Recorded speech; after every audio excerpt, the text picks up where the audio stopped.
As option traders, we love to sell options because it puts the probabilities in our favor, except for now.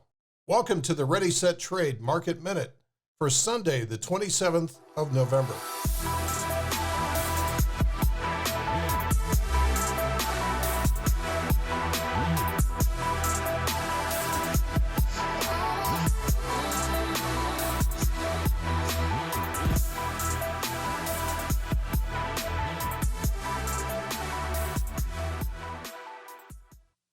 There are three things that I want to show you here, which leads me to the conclusion that selling options might be a little bit dangerous in the short term. First of all is the average swing length. The average swing length off of the bottom of these moves, we've seen 604 points, we've seen 496, and now recently off of the bottom here, we've seen up to about 549. So it's right in the middle of the average swing length, and we might have just a little bit more to go before things start to get a lot more volatile. What we've seen this year is that market tops tend to be really volatile. First of all, to the upside, they tend to reach into the sky on the final move, which wipes out one side of the ledger, and then from there they sell off very strongly, leading to a wipeout of the other side of the ledger.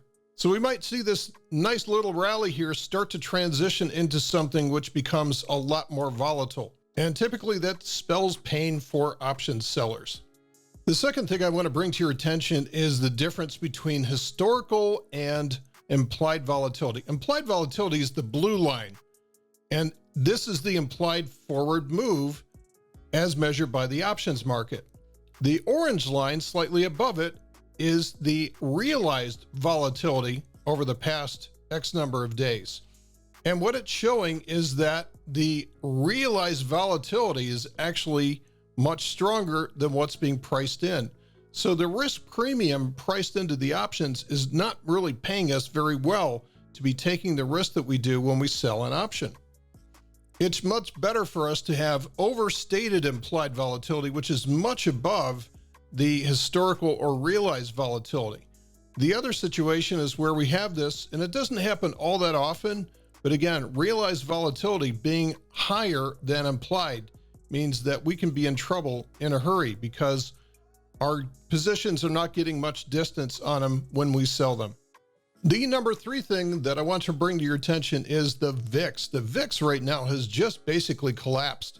Especially over the last couple of weeks, it's well below the lower Bollinger Band, which means that it has come too far, too fast, and we should start to see this increase. And that typically is one of two things. Either we're going to see bullish divergence on the VIX, which means as the price goes higher, the VIX goes higher. That's a very dangerous thing. That implies that somebody knows something. The other thing that we could see is the VIX actually just going higher because of the fact that it is going higher and the price is going lower, which would be more normal, which means that we are seeing the price distribute to the downside. Either way, it implies volatility is just around the corner in terms of the price. So to me, those are three warning signals that we have to be able to heed and to keep our offense kind of quiet this week until these blow over and the volatility normalizes once again. Volatility, after all, is mean reverting, and it will revert back to the mean. It always does.